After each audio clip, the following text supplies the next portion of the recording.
بنی اسرائیل جو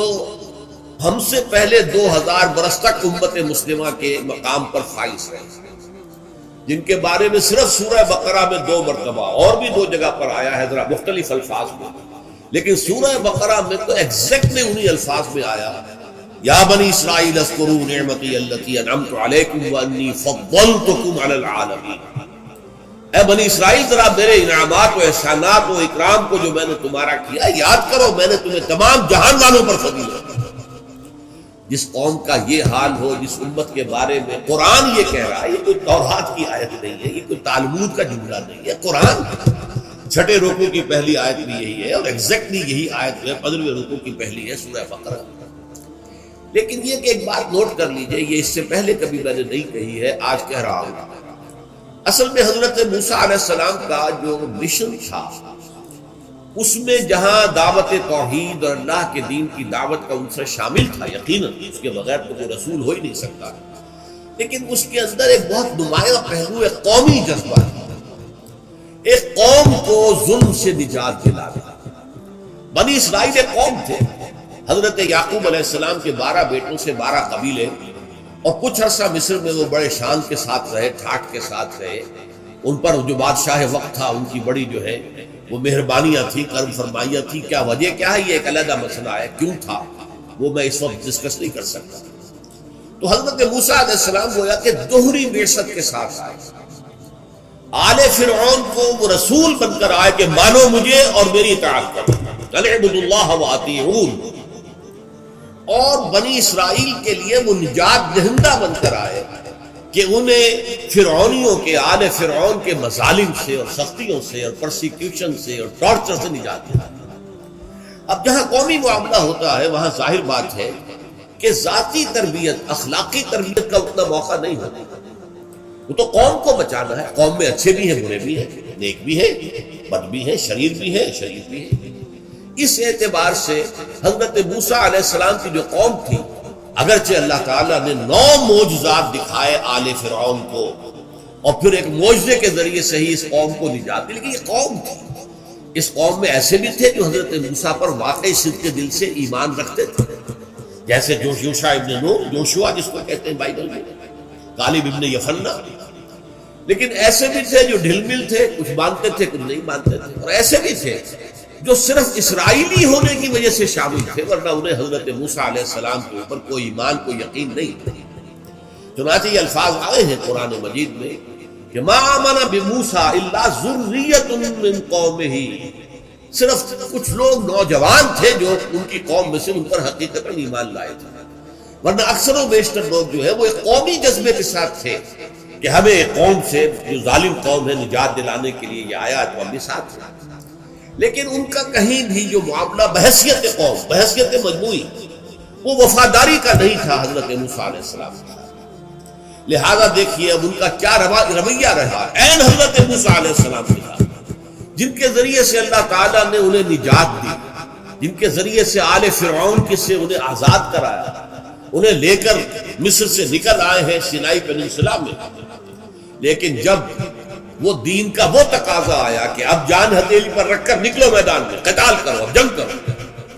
جیسے کہ ہجرت کے بعد مدینے میں وہ مرحلہ آ گیا محمد رسول اللہ صلی اللہ علیہ وسلم کے ساتھیوں کے ساتھ، ایسے ہی حضرت موسیٰ ہجرت کر کے اپنی قوم کو لے کر سینائی پیننسلا میں آ گئے، اور وہاں سے آگے اب جانا تھا ارض مقدس، وہی جو حضرت ابراہیم علیہ السلام کا مسکن تھا، حضرت اسحاق کا مسکن تھا، انبیاء کرام کا مسکن تھا، لہذا جس کو ارض مقدس کہا گیا۔ آج جو آپ کو معلوم ہے دنیا کے اندر جو عالمی ٹکراؤ ہونے والا ہے وہ اسی ارض مقدس کے لیے ہونے والا ہے۔ یہودی چاہتے ہیں کہ اس پورے ارض مقدس پر ان کا غلبہ ہو، عیسائی چاہتے ہیں کہ ان کا غلبہ ہو، اور مسلمان جو کہ یوں سمجھیے 1400 برس سے اس ارض مقدس کے اوپر ان کا قبضہ ہے، ان کی حکومت ہے، ان کا تسلط ہے، اب ان کو جو ہے گویا کہ مجبور کیا جا رہا ہے کہ وہ اس سے دستبردار ہو جائے۔ یہ جو ایک تصادم آنے والا ہے، بہت عظیم تصادم کی شکل اختیار کرنے والا ہے، میرا اس وقت یہ موضوع نہیں ہے۔ اس وقت جو کچھ میں کہنا چاہ رہا ہوں کہ جب وہ مرحلہ آیا بنی اسرائیل کے تاریخ میں کہ اب جان ہتھیلی پر رکھو، میدان جنگ میں آؤ، تو کوڑا جواب دے،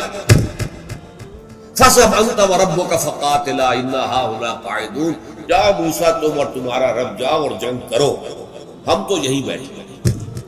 اے موسیٰ تم کہہ رہے ہو کہ فلسطین میں داخل ہو جائیں، وہاں تو بڑی طاقتور قوم ہے، فیہا قوم جبارون، ہم ان سے مقابلے کی سکت نہیں رکھتے، تم جاؤ اپنی لاٹھی لے جاؤ۔ لٹھیا یہ جو ہے اس نے بڑے بڑے مار کے سر کیے ہیں، اس لٹھیا نے، اس عصا نے سمندر پھاڑ دیا اس نے، اور چٹان میں سے 12 چشمے نکال دیے اس نے، تو اس کو لے جاؤ اس کو اپنے ساتھ اور جا کر جنگ کرو اور نکال دو ان کو وہاں سے، جب وہ وہاں سے نکل جائیں گے تو ہم داخل ہوں۔ اس پر جو حضرت موسیٰ علیہ السلام پر یہ سورہ مائدہ کے اندر بیان ہوئی ہے پوری تفصیل تھی، جو رنج اور غم کا جو حملہ ہوا ہے اس کا اندازہ اس سے کیجئے کہ جس قوم سے اتنی محبت تھی کہ ایک قبطی اور ایک اسرائیلی کا جھگڑا ہو رہا تھا اور حضرت موسیٰ علیہ السلام نے اس قبطی کے ایک مکہ رسید کیا اور اس کی جان نکال دی، اتنی محبت اس قوم کے ساتھ، اور پوری زندگی کھپا دی، اور فرعون کے ساتھ مسلسل کشاکش اور مسلسل جو ہے مقابلہ رہا، اور اس کے بعد وہاں سے لے کر نکلے ہیں۔ لیکن اسی قوم کے بارے میں پھر جو ہے ایک طرح کی بیزاری طاری ہوئی، وہی بیزاری مقت کا لفظ جو میں نے پچھلی مرتبہ واضح کیا تھا، کبرا مقتا عند اللہ، ایک غصہ ہوتا ہے، غصے سے آگے جا کر بیزاری ہو جاتی ہے۔ ایک غصے میں تو آدمی جو ہے کسی کے اوپر جو ہے غصہ اتارتا ہے، بات کرتا ہے، برا بھلا کہتا ہے، بیزاری میں اس کو دیکھنا بھی نہیں چاہتا، اس سے کلام بھی نہیں کرنا چاہتا۔ وہ بیزاری حضرت موسیٰ پر طاری ہوئی، چنانچہ انہوں نے اللہ تعالیٰ سے دعا کی، پروردگار میری یہ قوم جو ہے انکار کر رہی ہے جہاد اور قتال سے، فَافْرُقْ بَيْنَنَا وَبَيْنَ الْقَوْمِ الْفَاسِقِينَ، تو اب ہمارے اور ان فاسق لوگوں کے مابین، ہمارے کون ہیں؟ ایک حضرت موسیٰ، ایک حضرت ہارون، اور 2 عورتیں بنی اسرائیل میں سے، 6 لاکھ میں سے صرف 2 نکلے تھے، یوشع ابن نون اور کالف ابن یمنہ، کہ جو جنگ کے لیے تیار تھے، باقی 6 لاکھ کے 6 لاکھ جو ہے کورا جواب دے کر بیٹھے، انتہا ہونا پائے۔ تو فَافْرُقْ بَيْنَنَا وَبَيْنَ الْقَوْمِ الْفَاسِقِينَ، تو اللہ اب تفرقہ کر دے، علیحدگی کر دے، میں اب ان ناہنجاروں کے ساتھ رہنا نہیں چاہتا۔ اس کا تذکرہ یہاں ہو رہا ہے۔ وَإِذْ قَالَ مُوسَىٰ لِقَوْمِهِ، یاد کرو جب کہ کہا تھا موسیٰ نے اپنی قوم سے، یا قوم، اے میری قوم کے لوگوں، لِمَ تُؤْذُونَنِی، کیوں مجھے اذیت پہنچا رہے ہیں، کیوں مجھے کوف پہنچا رہے ہیں، کیوں مجھے تکلیف دے رہے ہیں؟ وَقَدْ تَعْلَمُونَ أَنِّي رَسُولُ اللَّهِ إِلَيْكُمْ، حالانکہ تم جان چکے ہو، جانتے ہو اچھی طرح کہ میں اللہ کا رسول ہوں تمہاری طرف۔ فَلَمَّا زَاغُوا، تو جب وہ ٹیڑھے ہو گئے، أَزَاغَ اللَّهُ قُلُوبَهُمْ، اللہ نے ان کے دلوں کو بھی ٹیڑھا کر دیا، وَاللَّهُ لَا يَهْدِي الْقَوْمَ الْفَاسِقِينَ، اور اللہ ایسے فاسقوں کو، ناہنجاروں کو، ایسے اللہ تعالیٰ کے نافرمانوں کو اللہ زبردستی ہدایت نہیں دیتا۔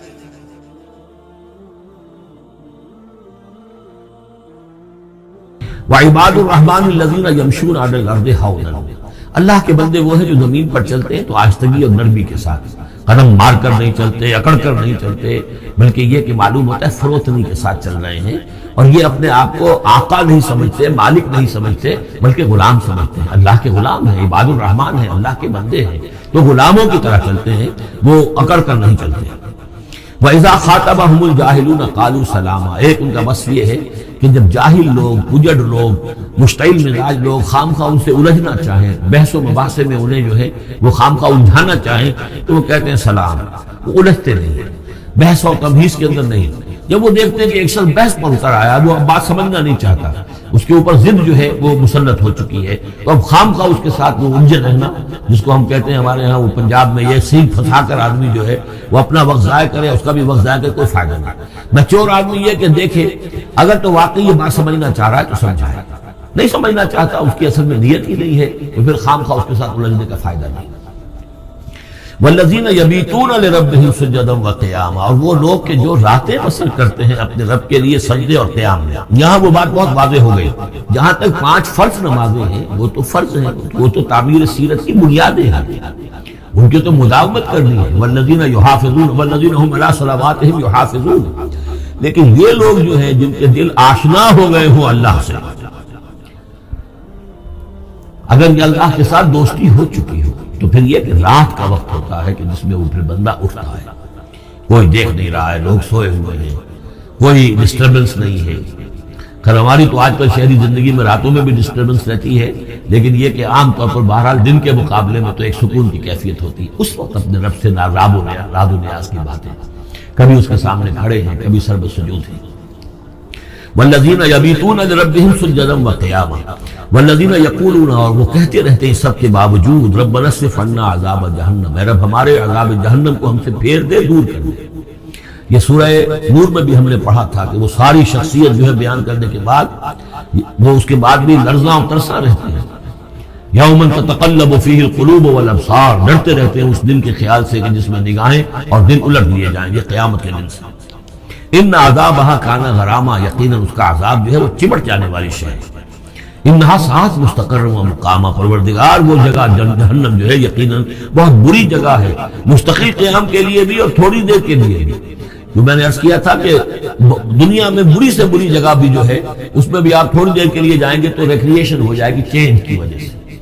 اور اچھی سے اچھی جگہ جو ہے اس میں بھی مستقل رہنا پڑے تو پھر اس کے اندر کوئی حسن اور کوئی جو ہے دلچسپی باقی نہیں رہے گی۔ تو اس کے بجائے جو جنت کا اور جنت کا تصور دیا جا رہا ہے، جنت اتنی اچھی جگہ ہے کہ مستقل طور پر رہنے کے باوجود اس کی دلچسپیوں میں، اس کی رعنائیوں میں کوئی کمی نہیں ہوگی، اور جہنم اتنی بری جگہ ہے کہ ایک لحظے کے لیے بھی کسی کا قدم وہاں گیا تو وہ اپنی پوری جو ہے سختی اس کے اوپر ظاہر کر دے گا۔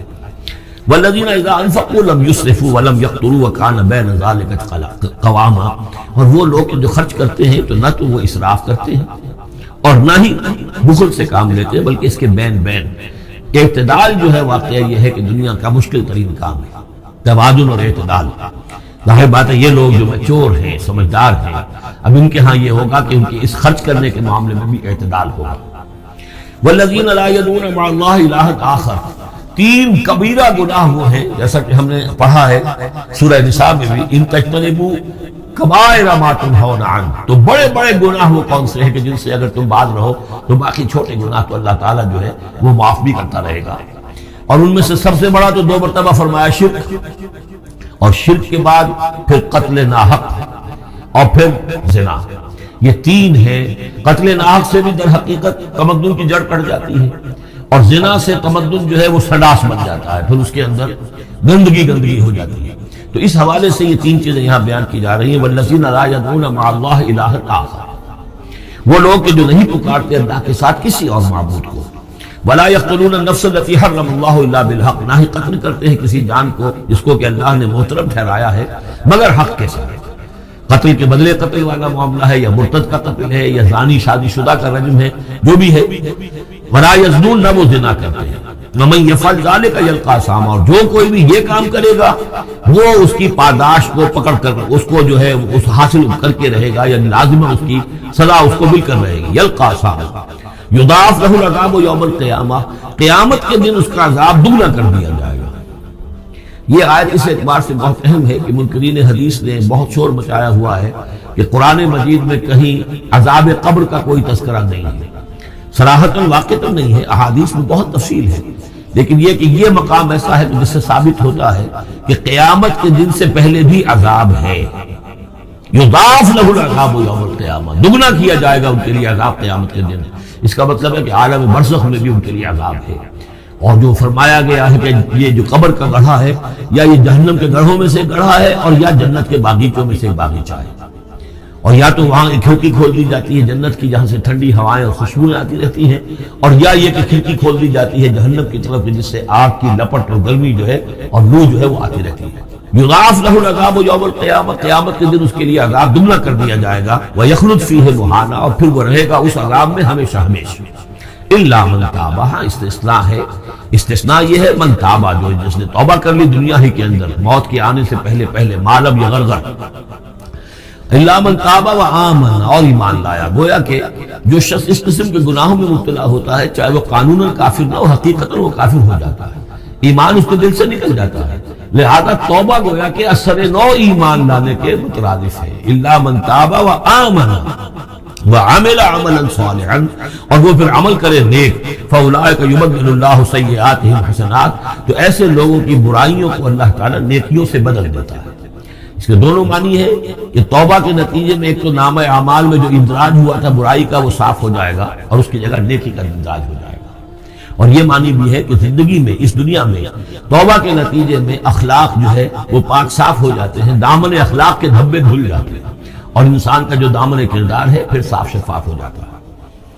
وَكَانَ اللَّهُ غَفُورًا رَحِيمًا، اور اللہ تعالیٰ غفور الرحیم ہے۔ وَمَن تَابَ وَعَمِلَ صَالِحًا، دوبارہ تکرار کی گئی، اور جو توبہ کرے اور پھر نیک عمل کرے فَإِنَّهُ يَتُوبُ إِلَى اللَّهِ مَتَابًا، تو وہ ہے کہ جو توبہ کرتا ہے اللہ کی جناب میں جیسا کہ توبہ کرنے کا حق ہے۔ توبہ کی تسبیحیں ہو رہی ہوں، استغفار کی تسبیحیں ہو رہی ہوں، اور آیت کریمہ کے ختم ہو رہے ہوں 1.25 لاکھ کا اور لاکھ کا، لیکن حرام خوری جو کی تون جاری ہو، وہ سارے غلط کام ویسے کہ ویسے جاری ہو، وہ کوئی توبہ نہیں ہے، اس کا کچھ حاصل نہیں۔ والذین لا یشهدون الزور، اور وہ لوگ کہ جو جھوٹ کے پر موجود بھی نہیں رہتے۔ جھوٹ کی گواہی والی بات نہیں ہے یہاں، لیکن جھوٹ کی گواہی تو گویا کہ اس کے اندر خود بخود امپلائڈ ہے، یعنی ان کے اندر صداقت اور حق کے ساتھ اتنی غیرت ہوتی ہے کہ جہاں کوئی جھوٹ کا گزر بھی ہو وہاں وہ اپنی موجودگی بھی پسند نہیں کرتے۔ جھوٹ کا دھندا ہو رہا ہو، جھوٹ کا کاروبار ہو رہا ہو، جھوٹ بولا جا رہا ہو، یہ وہاں پر ان کی غیرت اور حمیت جو ہے صداقت کے ساتھ اور سچ کے ساتھ وہ اتنی ہے کہ وہ وہاں موجودگی بھی اپنی برداشت نہیں کرتے۔ وَإِذَا مَرُّوا بِاللَّغْوِ مَرُّوا كِرَامًا، اسی طریقے سے جب وہ کسی لغو کام کے پاس سے گزرتے ہیں تو اپنے دامن کو بچا کر گزر جاتے ہیں۔ دیکھیے وہاں بھی تھا سورہ مومنین کو شروع کی آیات میں وَالَّذِينَ هُمْ عَنِ اللَّغْوِ مُعْرِضُونَ، کہ جو لغو سے اعراض کرتے ہیں۔ اور یہاں یہ کہ اس کے پاس سے اگر گزرا ہو بھی جائے اتفاقاً، خود تو قصد کرنا جو ہے بہت دور کی بات ہے، اس کا کوئی امکان ہی نہیں، اتفاقاً آپ راستہ چل رہے ہیں اور دیکھ رہے ہیں کوئی مداری کا تماشا ہو رہا ہے، آپ کا کوئی ارادہ نہیں تھا، لیکن وہاں رکیے بھی نہیں، وہاں سے جو ہے اپنے دامن کو بچاتے ہوئے نکل جائیں۔ والذین اذا ذکروا بآیات ربہم، اور وہ لوگ کہ جن کو جب ان کے رب کے آیات کے ذریعے سے نصیحت کی جاتی ہے، سمجھایا جاتا ہے، لم یخروا علیہا صما وعمیانا، تو نہیں گر پڑتے اس پر بہرے اور اندھے ہو کر۔ اس کے بھی دونوں معنی ہیں، ایک تو یہ کہ مخالفت پر اندھے بہرے ہو کر کمر کس لینا، جیسے کہ قریش کر رہے تھے، تو گویا کہ تعریض ہے، ان پر ایک تنزیہ انداز ہے یہ کہ یہ لوگ جس طریقے سے کر رہے ہیں وہ معاملہ اللہ کے بندوں کا نہیں ہوتا۔ لیکن یہ دوسری طرف یہ بات بھی ہے کہ آیات قرآنیہ کو بھی اندھے بہرے ہو کر تو نہیں پڑھنا ہے اور سننا ہے، بلکہ غور کرنا ہے۔ افلا یتدبرون القرآن ام علی قلوب اقفالها، تو کیا یہ قرآن کی آیت پر تدبر نہیں کرتے؟ وَتَدَبَّرُوا فِيهِ لَعَلَّكُمْ تُفْلِحُونَ، تدبر کرو تاکہ تم سمجھو۔ تو اس طریقے سے محض جو ہے وہ قرآن مجید کو بھی اندھے بہرے ہو کر جو ماننا جو ہے اس سے بھی بہرحال عباد الرحمن جن کی یہاں تعریف کی جا رہی ہے ان کے مقام سے وہ جو مقام ہے ان کے مرتبے سے فروتر ہے۔ والذین یقولون ربنا هب لنا من ازواجنا وذرریاتنا قرۃ اعین، اور وہ لوگ جو کہتے ہیں کہ اے رب ہمیں اپنی بیویوں اور ہماری اولاد کی طرف سے آنکھوں کی ٹھنڈک عطا فرما، یعنی یہ کہ جس راستے پر ہم چل رہے ہیں ہماری اولاد ہمارے گھر والے بھی اسی راستے پر چلیں تاکہ ہماری آنکھیں ٹھنڈی ہوں۔ ایسا نہ ہو کہ میں تو اللہ کے دین کے راستے کی طرف چلنے کی کوشش کر رہا ہوں اور اولاد کسی اور طرف کو دور لگا رہی ہے، تو ایک کشاکش ہے۔ پھر یہ جو صورتحال جو ہے فرکشن گھر کے اندر پیدا ہوتی ہے، تو اللہ تو ہمیں ہمارے گھر والوں سے آنکھوں کی ٹھنڈک عطا فرما، اور آنکھوں کی ٹھنڈک ظاہر بات ہے عباد الرحمن کی کن چیزوں میں ہوگی کہ وہ بھی اللہ کے بندے بنے، اللہ کی بندگی کے راستے کو اختیار کریں۔ وَجْعَلْنَا لِلْمُتَّقِينَ إِمَامًا، اور ہمیں متقیوں کا امام بنا۔ اس کا یہ مطلب نہیں ہے کہ امامت کی طلب ہے، بلکہ یہ کہ ہم خود امام ہیں، ایک شخص اپنے گھر کا سربراہ ہے، امام ہے، تو اے اللہ جن کے ہم امام ہیں انہیں متقی بنا دے۔ اس لیے کہ ظاہر بات ہے کہ میدان حشر میں جب ہم چلیں گے تو ایک شخص کے پیچھے اس کی اولاد چلی آ رہی ہے اور معلوم ہو کہ وہ تو جہنمی ہے جو چلے آ رہے ہیں، یہ خود تو بہرحال ایک نیک آدمی تھا، نہیں، ہمارے پیچھے جو ہماری نسلیں آئیں اے اللہ انہیں بھی متقی بنا، جن کے ہم امام ہیں، جو ہمارے پیچھے ہیں، جن کے کہ ہم دنیا میں جیسے کہ فرمایا ہے حدیث میں بھی آتا ہے کلکم راعٍ وکلکم مسئول عن رعیتہ، تم میں سے ہر شخص کی حیثیت ایک چرواہے کی ہے، اور اللہ نے کچھ نہ کچھ مخلوق جو ہے اپنی اس کے چرواہے کے حوالے کی ہے۔ تمہاری اولاد ہے، تمہاری بیوی ہے، یہ گھر کنبہ ہے، یہ تمہارا جو ہے یہ گویا کہ تمہارے متبعین ہیں، تمہارے فالوورز ہیں، تو اللہ ہمارے فالوورز کو متقی بنا دے اور ہماری جو امامت ہے وہ متقیوں کی امامت ہو۔ اولئک یجزون الغرفۃ بما صبروا، یہ وہ لوگ ہیں کہ جن کو بالا خانے ملیں گے ان کے صبر کی جزا میں، انہوں نے صبر کیا۔ ظاہر بات ہے کہ اللہ دنیا میں بے شمار مواقع آتے ہیں حرام خوری کے، ایک بندہ مومن بچتا ہے، بہت سے مواقع پر اللہ تعالیٰ موقع دے کر آزما لیتا ہے کہ ذرا سی بھی اس کی اندر کمی ہو تو پھر یہ نکل جائے کسی غلط راستے کی طرف۔ انسان جو ہے صبر کرتا ہے، جذبات کو روکتا ہے، اپنی خواہشات کو روکتا ہے، شہوات کو تھامتا ہے، ان تمام چیزوں کو سنبھال کر یہ سب گویا کہ پوری زندگی صبر سے۔ جو بما صبر اولئک یجزون الغرفۃ بما صبر، یہ وہ لوگ ہوں گے کہ جنہیں بدلے میں ملیں گے بالا خانے جنت کے ان کے صبر کے عوض، وَيُلَقَّوْنَ فِيهَا، ان کا استقبال کیا جائے گا وہاں جنت میں، ان بالا خانوں میں، تحیۃ و سلاما، سلام کے ساتھ اور دعاؤں کے ساتھ، خالدین فیہا، وہ رہیں گے اس میں ہمیشہ ہمیش، حسنت مستقرا و مقاما، بہت ہی عمدہ ہے وہ جگہ مستقر کے طور پر بھی، مستقل قیام گاہ کے طور پر بھی، اور مقامہ تھوڑی دیر کے لیے بھی۔ تو یہ وہ ایک کنٹراسٹ ہے، جہنم کو فرمایا ساعت مستقرا و مقاما، اور جنت حسنت مستقرا و مقاما۔ قل ما یعبأ بکم ربی، اے نبی ان سے کہہ دیجئے میرے رب کو تمہاری کوئی پرواہ نہیں ہے، یہ نہ سمجھو کہ میں تمہارے پیچھے اپنے آپ کو ہلکان کر رہا ہوں، تو میرے رب کو کوئی تمہاری ضرورت ہے، میری یا میرے رب کی کوئی ضرورت اٹکی ہوئی ہے تمہارے بغیر، وہ بات پوری نہیں ہوگی، یہ چھپر تم ہی اٹھاؤ گے تو اٹھے گا ورنہ اٹھ نہیں سکتا، یہ نہ سمجھو۔ قل ما یعبأ بکم ربی لولا دعاؤکم، اگر نہ ہوتا تمہیں پکارنا۔ اللہ نے یہ بات اپنے ذمہ لی ہوئی ہے کہ تمہیں خبردار کر دیا جائے۔ اللہ تعالیٰ وما کنا معذبین حتی نبعث رسولا، ہم عذاب نہیں بھیجتے رہے جب تک کہ رسول کو نہ بھیج دیں، اس لیے مجھے بھیج دیا ہے، میں لگا ہوا ہوں اس کے حکم سے، میں تمہاری گلیوں میں بھی تمہیں سنا رہا ہوں، تمہارے گھروں میں جا کر تم سے بات کر رہا ہوں، اکیلے بھی بات کر رہا ہوں، ڈنکے کی چوٹ بھی کر رہا ہوں، لیکن یہ نہ سمجھو کہ کوئی اس میں میری غرض ہے یا میرے رب کی کوئی ضرورت ہے۔ قل ما یعبأ بکم ربی، میرے رب کو تمہاری پرہیزگاہ کے برابر کوئی وقت تمہاری نہیں ہے ان کے نزدیک، لولا دعاؤکم، اگر نہ ہوتا تمہارا پکارنا، فقد کذبتم،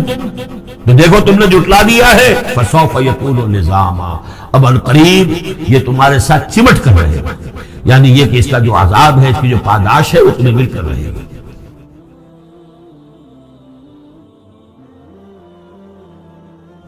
لیکن اس کے علاوہ معین شخص ہوگا دجال، یہ معین شخص جو دجال ہوگا، اس کے بارے میں بھی ایک تو بالکل متفق علیہ چیزیں ہیں۔ نمبر ایک کہ وہ شخص ہے، قطعی ہے، یقینی ہے، اس کا حلیہ بھی حضور صلی اللہ علیہ وسلم نے احادیث کے اندر بیان کیا۔ دوسری بات یہ کہ اس کے ہاتھ میں قوانین قدرت، گویا کہ تسخیر کائنات، گویا کہ نقطۂ عروج کو پہنچے، تمام اختیارات الہی تقریباً اس کے ہاتھ میں آ چکے ہیں۔ جو بڑے سے بڑے معجزے اللہ تعالیٰ نے نبیوں کو دیے ہیں، وہ معجزے کر کے دکھائے گا۔ وہ مردہ کو زندہ کرے گا، مردہ لوگوں کی افواہوں کو لے کر آئے گا، ان کی روحوں کو، اگرچہ جھوٹی روحیں ہوں گی، وہ شیاطین جن ہوں گے جو ان کا بھید بدل کر آئیں گے، لیکن یہ کہ وہ لوگوں سے کلام کریں گے۔ یہ اسپرچولیزم جو اپنی انتہا کو پہنچا ہوا ہے یورپ میں اور مغرب میں، یہ ذرا حقیقت اسی کا ایک مدد ہے۔ وہ کھلے بیابان کو کہے گا جہاں بالکل ڈٹیل جو ہے وہ صحرا تھا، وہ لوگ گلزار کر دے گا جب چاہے گا جہاں چاہے گا بارش برسائے گا۔ فاصلہ اس کے لیے بے معنی ہوگا، اس کی سواری وہ ہوگی کہ جس کے دونوں کانوں کے درمیان فاصلہ 80 ہاتھ کا ہوگا۔ یہ سارے جو آج آپ کی اس ٹیکنالوجی کی جو انتہا جا رہی ہے اور جدت جا رہی ہے، اس کو اچھی طرح سمجھ لیجیے۔ آج سے 100 سال پہلے شاید انسان ان چیزوں کا تصور نہ کر سکتا۔ وہ کوئی سواری ایسی بھی ہو سکتی ہے جس کے دو کانوں کے درمیان کا فاصلہ جو ہے وہ 80 ہاتھ کا ہوگا۔ آپ کے یہ سارے جیٹس جو ہیں وہ کیا ہیں؟ ان کے رڈار جو لگے ہوئے ہیں دونوں کان، اس کا ایک قدم اگر مدینے میں ہوگا تو دوسرا بیت المقدس میں ہوگا، اس کی آواز پوری دنیا میں سنی جائے گی۔ سنی جا رہی ہے کہ نہیں؟ یہ ساری قدرت، ساری قوتیں، تسخیر کائنات کلیتاً ایک آدمی کو چیر کر دو ٹکڑے کرے گا، دونوں ٹکڑوں کو علیحدہ کرے گا، ان کے درمیان چلے گا اور پھر ان دونوں کو جوڑے گا، کھڑا کرے گا۔ احادیث میں صحیح ہوتا ہے۔ سرجری جدھر جا رہی ہے وہ جب نہیں کہ وہاں تک آدمی فریز کر کے تو یہ معاملہ ہو ہی سکتا ہے، لیکن یہ کہ ابھی اگلا اور قدم کیا ہوگا کچھ نہیں کہہ سکتے۔ یہ چیزیں تو ہے متفق علیہ۔ البتہ کچھ معاملات کے اندر احادیث میں کچھ اختلاف پایا جاتا ہے اور یہ مشکلات الحدیث میں ہے، اور میں بھی چونکہ اس مسئلے میں اب تک بھی اسی درجے میں ابھی قطعیت کے ساتھ کوئی بات نہیں کہہ پا رہا ہوں، لیکن اب چونکہ گمان غالب کے درجے میں ایک رائے تک پہنچ چکا ہوں، اس لیے میں نے آج اس بات کو آپ تک پہنچانے کے لیے یہ عنوان اختیار کیا۔ اس لیے کہ حدیث میں جو آتی ہے تفاصیل اس سے معلوم ہوتا ہے کہ یہ دجال دو دلیل کرے گا، یا تو وہ دو دلیل کرنے والے دو دجال علیحدہ ہے، یا یہ دونوں دلیل کرنے والا شخص ایک ہی ہے۔ بس یہ مسئلہ ہے کہ جو آج تک مجھ سے حل نہیں ہوا تھا، اب تک کہنا چاہیے آج تک نہیں، اور یہ اس میں علماء سے بھی گفتگو ہوئی ہے، اور جن لوگوں نے اس مفہوم موضوعات پر اپنا وقت لگایا ہے ان سے بھی گفتگو ہوئی ہے، تو وہ بھی اس مسئلے کو حل کرنے سے تاحال قاصر ہے۔ لیکن یہ کہ اب میری رائے یہ ہے کہ یہ دو شخص علیحدہ ہے، واللہ اعلم، لیکن ایک رائے تک میں پہنچ چکا ہوں، اس لیے وہ رائے آپ کے سامنے رکھ رہا ہوں، اور آپ کے ذریعے سے وہ آگے بھی پھیلے گی تو اہل علم کے ساتھ جو ہے اس معاملے کے اندر تبادلہ خیالات کی نوبت آئے گی انشاءاللہ۔ لیکن یہ کہ اس میں یہ بات قطعی اور یقینی ہے کہ اس طرح کا ایک شخص پیدا ہوگا، البتہ یہ کہ آیا وہ دو ہوں گے دو مختلف اوقات میں، یا ایک ہی ہوگا ایک ہی وقت میں، صرف اس میں اختلاف ہے۔ میرے نزدیک وہ دو ہوں گے، ایک وہ شخص جو جھوٹا مسیح ہونے کا دعویٰ کرتا ہے، المسیح الدجال، جیسے حضور نے فرمایا میری امت میں 30 دجال اٹھیں گے جو نبی کا دعویٰ کریں گے، جن میں سے 5-6 تو حضور کے اپنے زمانے میں اور آپ سے متصل پڑے ہوئے تھے، بعد میں محمد علی باب ہو، بہاءاللہ ہو، قادیانی اور کہاں کون اٹھے ہوں گے واللہ عالم۔ اسی طریقے سے ایک شخص مسیح ہونے کا دعویٰ کر کے کھڑا ہوگا، یہودی ہوگا، یہ ہے اصل میں وہ شے۔ اور اس میں جو ان دونوں شخصیتوں کے مابین اگر کوئی ذرا سا اگر ابہام رہا ہے تو میں ایک حدیث بھی نوٹ کر کے لایا تھا، حضرت عبادہ ابن صامت رضی اللہ تعالی عنہ سے ہے، الرسول اللہ ہے، انی حدثتکم عن الدجال حتی خشیت اللہ تقاتلوا، میں نے تمہیں دجال کے بارے میں بہت سی باتیں بتائی ہیں تو مجھے یہ گمان ہوا کہ شاید تم اسے سمجھ نہ پاؤ۔ یہ اندیشہ خود حضور صلی اللہ علیہ وسلم کو ہوا ہے، اور یہ سنن ابی داؤد کی روایت ہے۔ بہرحال میں جو کچھ عرض کر رہا ہوں کہ میں اس رائے تک پہنچا ہوں کہ یہ دو علیحدہ شخصیتیں ہیں۔ ایک تو یہ ہے کہ ایک مسیح الدجال کھڑا ہوگا یہ ایک دعویٰ کر کے کہ میں مسیح ہوں، کیونکہ اس کا زمانہ بالکل قریب آ چکا ہے، اس لیے میں آپ کو اس کے بارے میں خبردار کرتا ہوں۔ دوسرا جو مسیح جس کی شخصیت مسیح دجال کی آتی ہے، دجال اکبر، میں صرف اشارہ کروں گا، پھر کبھی انشاءاللہ اس موضوع پر تفصیل سے گفتگو ہوگی، وہ میرے نزدیک بالکل قریب قیامت کی ایک علامت ہے،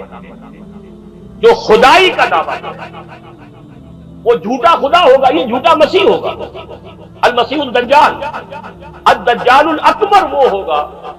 کہ جو قیامت کے بالکل قریب کی 3 نشانیاں ہیں، جبکہ وہ آ جائیں گی تو حدیث میں آتا ہے کہ اس کے بعد کسی شخص کے ایمان لانے کا، توبہ کرنے کا فائدہ نہیں ہوگا۔ ویسے تو علامات قیامت جو ہے ان میں سب سے پہلی میں نے بتایا تھا حضور کی بعثت خود علامات میں سے، اس کے بعد 10 علامتیں حضور نے گنوائی ہیں اور وہ تدریجاً پوری ہوتی چلی جائیں گی۔ آخری علامات کے لیے حدیث سن لیجیے، عن ابی ہریرہ رضی اللہ تعالی عنہ قال قال رسول اللہ صلی اللہ علیہ وسلم ثلاث اذا خرجنا لا ينفع نفسا ایمانا لم تكن آمنت من قبل او كسبت في ایمانها خیرا، طلوع الشمس من المغرب وخروج الدجال ودابۃ الارض۔ 3 نشانیاں وہ ہیں کہ جب وہ ظاہر ہو جائیں گی تو پھر کسی کا ایمان لانا مفید نہیں ہوگا جو پہلے ایمان نہیں لایا تھا، یا جس نے اس سے قبل اپنے ایمان میں کچھ اعمال صالحہ کی کمائی نہیں کی، یعنی گویا کہ توبہ کا دروازہ بند ہو جائے گا۔ جیسے جب موت کے آثار شروع ہو جاتے ہیں تو توبہ کا دروازہ انسان کے لیے بند ہے، اب جب موت کے آثار شروع ہو گئے اب توبہ کرنا فائدہ نہیں، اس سے پہلے توبہ کا دروازہ کھلا ہوا ہے۔ معلوم یغرغر، جبکہ وہ موت کے آثار شروع ہو جاتے ہیں، گھنگرو بولنا شروع ہو جاتا ہے، معلوم ہوتا ہے کہ اب جا رہا ہے، اب توبہ بیکار ہے۔ اسی طریقے سے پوری نوع انسانی کے لیے توبہ کا دروازہ بند ہوگا کہ اب کسی کے لیے توبہ نہیں ایمان، اور اس کے لیے 3 علامتیں بیان ہوئی ہیں، یہ بھی مسلم شریف کی روایت ہے۔ آپ نے فرمایا 3 چیزیں وہ ہیں کہ جب وہ ظاہر ہو گئیں تو پھر کسی کا ایمان لانا جو اس سے پہلے ایمان نہیں لایا تھا اور اپنے ایمان میں اس نے کچھ اعمال صالحہ کی کمائی نہیں کی تھی، اب قتل مفید نہیں ہوگا اس کے لیے ایمان لانا۔ وہ 3 نشانیاں ہیں، طلوع الشمس من المغرب، سورج مغرب سے طلوع ہوگا، نظام شمسی میں کوئی اختلال ایسا ہوگا کہ جس سے سورج بجائے مغرب سے نکلے گا، وہ خروج الدجال بدابۃ الارض، ایک زمین سے کوئی چوپایا برآمد ہوگا، بعض احادیث میں آتا ہے کہ مروہ کے قریب سے وہ برآمد ہوگا جو گفتگو کرے گا انسانوں سے، یہ بالکل خرق عادت، یعنی وہ چیزیں کہ جن کا کوئی تعلق اب اسباب جو ہے دنیا کے ان سے کوئی تعلق نہیں ہے، کوئی فزیکل لا سے تعلق نہیں ہے، وہ بالکل معجزے ہوں گے، خرق عادت ہوگا۔ اور خروج دجال، وہ دجال جو خدائی کا دعویٰ کرے گا، اور حدیث میں آتا ہے کہ بہت کم لوگ ہوں گے کہ جو اس کے سامنے رک سکیں گے، اکثر و بیشتر جو کمزور ایمان والے لوگ ہوں گے وہ اسے خدا تسلیم کر کے اس کی پرستش شروع کر دیں۔ میرے نزدیک یہ آخری چھلنی ہوگی جو لگائی جائے گی اہل ایمان کو ایک طرف کرنے، اور یہ قیامت کی نشانیوں میں سے آخری نشانی ہے۔ آپ صلی اللہ علیہ وسلم نے فرمایا، جب تم میں سے کوئی اپنی بیوی سے جماع کرے تو کہے اللہ کے نام سے ساتھ شروع کرتا ہوں، اے اللہ ہمیں شیطان سے بچا اور شیطان کو اس چیز سے دور رکھ جو تو نے اس جماع کے نتیجے میں ہمیں عطا فرمائے۔ یہ دعا پڑھنے کے بعد جماع کرنے سے میاں بیوی کو جو اولاد ملے گی اسے شیطان نقصان نہیں پہنچا سکتا۔ حضرت ابو سعید رضی اللہ تعالیٰ عنہ سے مروی ہے، نبی کریم صلی اللہ علیہ وسلم ایک غلام کے پاس سے گزرے، وہ ایک بکری کی کھال اتار رہا تھا۔ رسول اللہ صلی اللہ علیہ وسلم نے اس سے فرمایا، ایک طرف ہو جاؤ، میں تمہیں سکھلاؤں کہ کھال کیسے اتاری جاتی ہے۔ چنانچہ آپ نے اپنا ہاتھ کھال اور گوشت کے درمیان داخل کر دیا اور اسے تنسایا حتیٰ کہ بغل تک چھپ گیا۔ پھر آپ تشریف لے گئے اور لوگوں کو نماز پڑھائی اور وضو نہیں فرمایا۔